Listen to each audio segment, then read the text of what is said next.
How you doing, Coach? I'm doing well, Pat. How are you today? Well, I want to ask you that. I've been covering you now for going on 8 years, and I've never seen you react to a win like yesterday. And I guess as a head coach, after watching the film, what did you see, and what were some of the things that bothered you? Well, first of all, I was a little under the weather, so that's probably some of it. I got a text from my brother saying, "Hey, are you mad or are you sick?" And I said both. After he listened to the press conference, so no, it's listen. There was a lot of good things in the game. Also, when you're able to watch it back again, and so there were some. I thought some improvement shown by the defense in some key areas, right? And when you think about it, the defense really accounted for 10 points, the defensive touchdown, and then the 3 points off of the turnover that led to the field goal there. So, I think without those, I'm not sure we win that game. So there's some bright spots as well, and some individual bright spots to boot. So, feel good about that. Certainly, work remains like it always does. You're always trying to adjust and improve where you feel like you need to. Couple of things happen that I know you don't like is pre-snap penalties. You've always talked about that, and you've always stressed for your players to just do your job.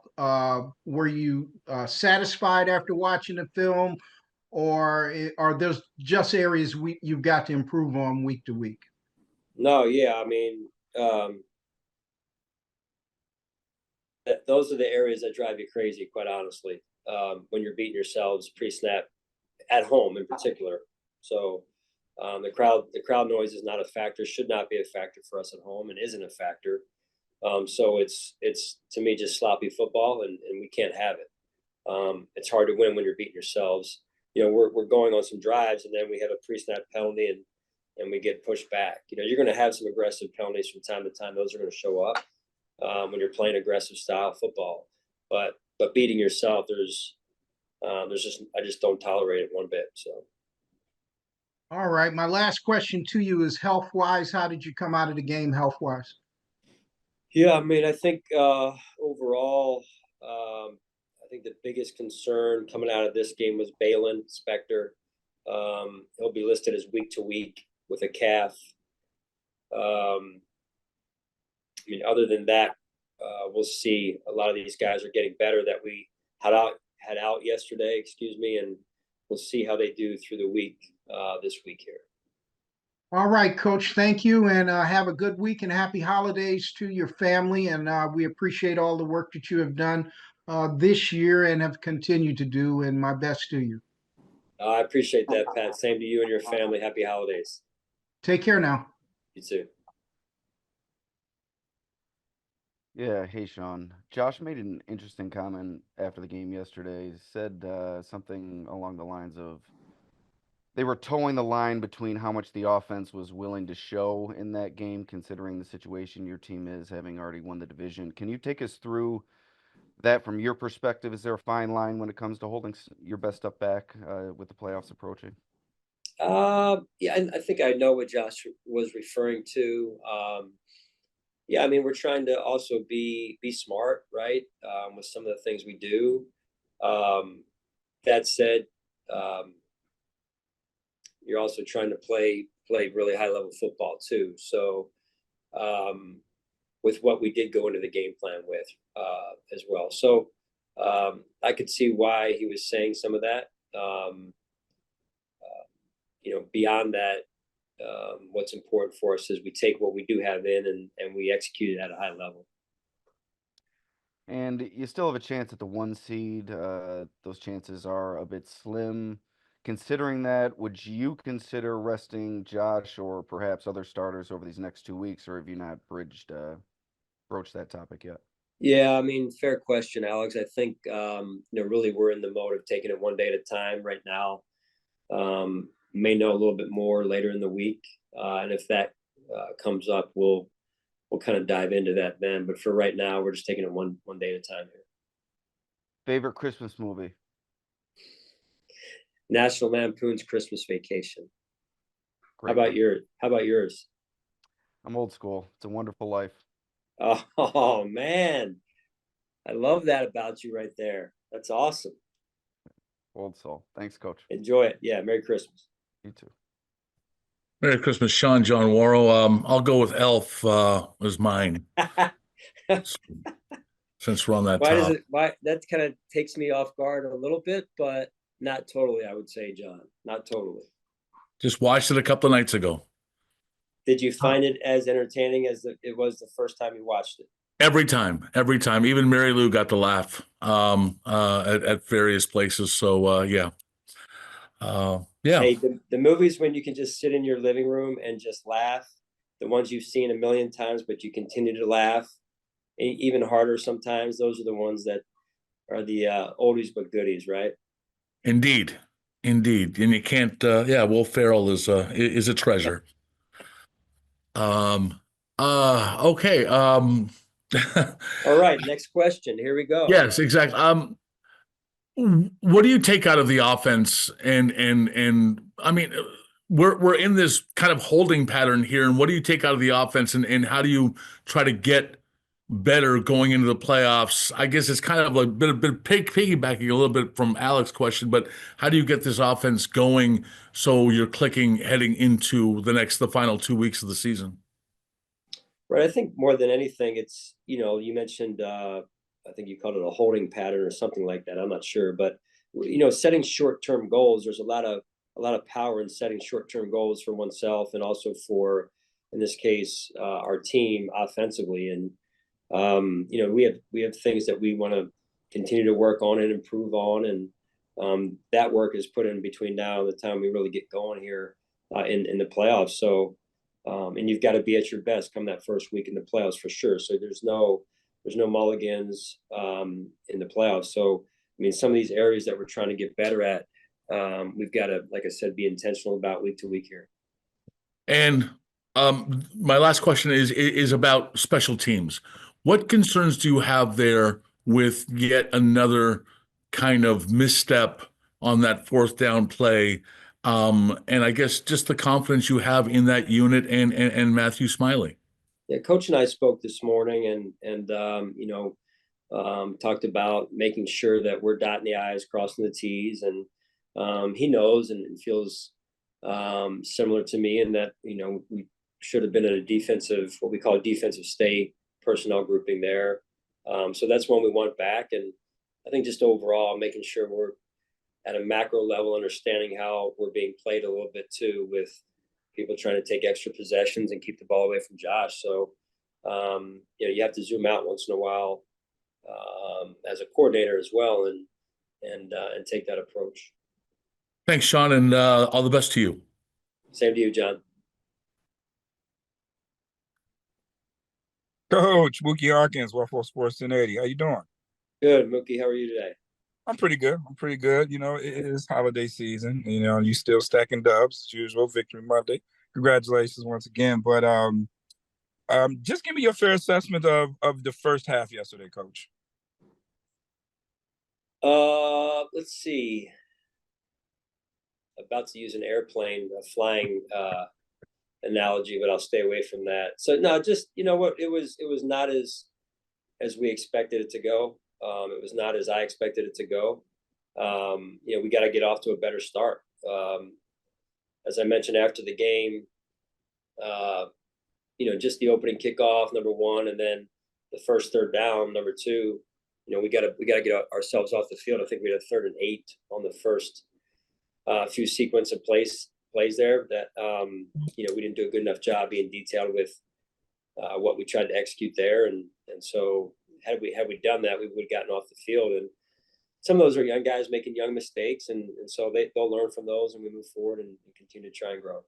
I was just about to mention that, Coach. A lot of people don't understand that you out there playing with 6 starters. You missing, so you're missing some guys, but those guys were able to make some plays. And I know sometimes the rushing coverage, man, it just don't blend. It just don't blend. You playing a divisional opponent, and it kind of like seeing you through the motions a little bit. But again, just care to talk about the big plays that Cam Lewis and Greg Rousseau was able to make for you in that second half. Yeah, that was huge. I mentioned it earlier, right? The 10 points that the defense accounted for kind of flies under the radar perhaps a little bit, but it was big for us in helping us win that game. I mean, the play by Greg, Taryn jumping on the the lateral in the end zone there. A lot of teams don't finish those plays appropriately, and then those kind of become lost opportunities. And our players did a great job of finishing that play, and then Cam's interception in the end zone. And then the fumble recovery, I think it was inside of the 40, maybe plus 40, plus 35, plus 30, somewhere in there. So that field position helped us get a T-Bass at that 50-yarder to pick up another 3 points. So I think that was big for our defense and helped us win the game. Yeah, absolutely. And on the flip side, Coach, before I let you go, James Cook, I mean, he got off to a good start. You're right. They did have time of possession. I think they had like 20 minutes to y'all 8 in that first half. They try to keep Josh on the sideline, basically, a good recipe there. But James Cook was able to provide you a good start, and then you came right out in the second half, with the ball in his hands. Just could have talked about those second half adjustments. Yeah, second half adjustments were big. I thought the offensive staff and defensive staff both did a really good job. And it showed the first drive of the second half that the offense took the ball, went down and scored. That was big for us. I think defense came out and got a stop there as well. And so, again, we gave up 14 points early, and then they didn't score again until, a minute to go in the game, which, again, that's too much at that point. But I saw some progress in some important areas for us defensively. Absolutely, Coach. Hey, my favorite Christmas movie is, come on, man, Christmas Story, the best Christmas movie you could possibly watch. Hilarious forever, just like I watched it for the first time all the time, Coach. But Merry Christmas to you and yours, man. I love it. Merry Christmas, buddy, to you and your family as well.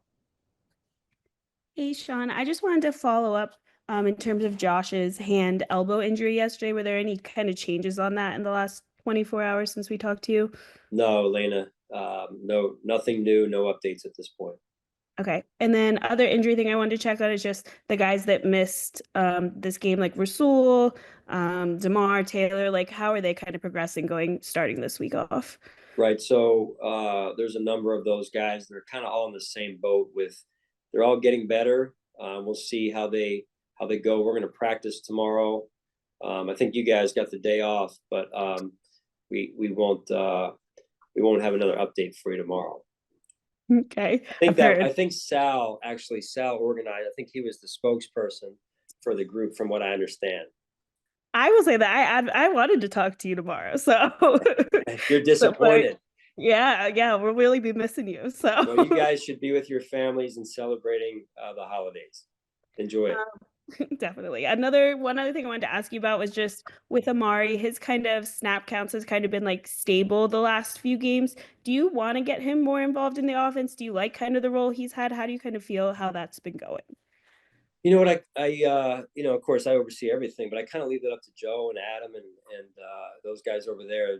They've got a pretty good feel and how they want to use the different pieces that they have. And certainly it's great to have Amari out there and being targeted, what was it, 14 times in the Rams game or what have you. So it's just hard to target every player 14 times within the same game. So just being cognizant of that, I think, is the best thing that Josh can do is throw the ball to the open player, right? And never want to try and predetermine or say this player has to get this many targets or we have to feed that player. Is it nice to have everyone involved? Absolutely. Is that always the case? Unfortunately not. To follow up on that, in terms of what you've learned, I think we asked you like a couple weeks into having Amari there, like what it's been like, but now that we're like a few months into it here, what has it been like kind of have Amari around? Do you feel like he's gotten more comfortable and, just having him with the team for this long? Yes, I do. I really do. He's a great person, more of a quieter personality, and that's okay. I mean, we're all different, right? So I definitely want him to be himself, and it seems like he's rather comfortable here, which I love. And he's fit right into our team overall. The locker room loves him, and I know for this point in his career, he's all about winning and trying to win. And so I appreciate that unselfish approach that he's brought with him. Sure. Cool. Thank you. Merry Christmas. You too. Hey, Sean. Merry Christmas. Greg Rousseau, you mentioned him a little while ago. He is having the kind of season that I think fans have been hoping for since you guys drafted him, and he's amongst the league's elite in a lot of important categories. What's been the key for him? I mean, you're around him every day. We've talked about his habits. He's such a hard worker. But if you could pinpoint what's really allowed him to elevate his game this season, what do you think that is? Well, I think he's made some splash plays, right? The flash production type plays that factor in a game. Last night, no different. That was a big play for us. He's always been a hard worker, to your point, Matt, and been very conscientious all the way since he's gotten here, all the way through till to yesterday. He's just wired that way, and he still is looking to grow and improve, and I think that's a great quality as well. So he remains humble, but he's also had some success as well, which is good to see. And I'm going to ask you this other question. It's a little bit nuanced, and I apologize. It's a hard one to ask because Matt Milano has been such a franchise staple for this team. He's been so good, consistent for so many years. And we all know coming back from those injuries, it's a journey back, right? Like it might take a season, it might take a couple weeks, a couple months. How do you approach this into the playoffs if you get there and he's not where you need him to be, and maybe Dorian is a better option? As a coach, how do you manage all of that? Yeah, right. No, that's a great question. I think that's some of what we're dealing with as well, with the amount of guys who have been in and out of the lineup on defense, right? Is okay, just because they're back, does that mean we drop them in and yet they haven't played in a while? And what's the connection with the person that they're playing next to, right? So in this case, to your point, Milano next to TB, is Dorian and TB, are they more comfortable with each other? And so, we've had, some of that really through the whole course of the season defensively. And, now we've been out those four guys. And so hopefully we're getting some of them back. They can get back and work together, Matt included. So at the end of the day, Matt's a team player. And I think that's the short answer is like, he will respect, because he's such a great person, great team player. He'll respect whatever decision we have to make. I can tell you he's going to be given every opportunity to get back and to perform. Is it going to take some time? Absolutely. Like it would for anyone who's been out the number of months he's been out. So I think we owe him that.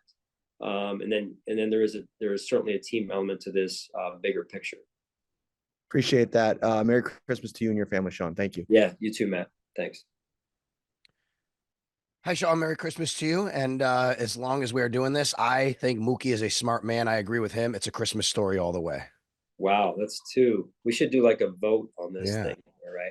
I wouldn't know how to tally it up because I'm not really that technologically savvy. You gotta go see the Christmas Story house. It's in Cleveland. It's a pretty cool thing. Oh, go tour that. And you've been out there to see it? Sal? We have. Even the lamp and Fragile. It's all right there, man. You're up for like Dad of the Year, huh? You're making me feel really bad over here, buddy. No, I think you're doing okay over there. I want to ask you a little bit about couple sequences here. First of all, Tyler Bass hitting a 50-yard field goal. It's cold. You're at the 32-yard line. You got a decision to make there. How comfortable were you? How close were you maybe to not doing that? And then just about Tyler hitting that field goal, what it meant for your team.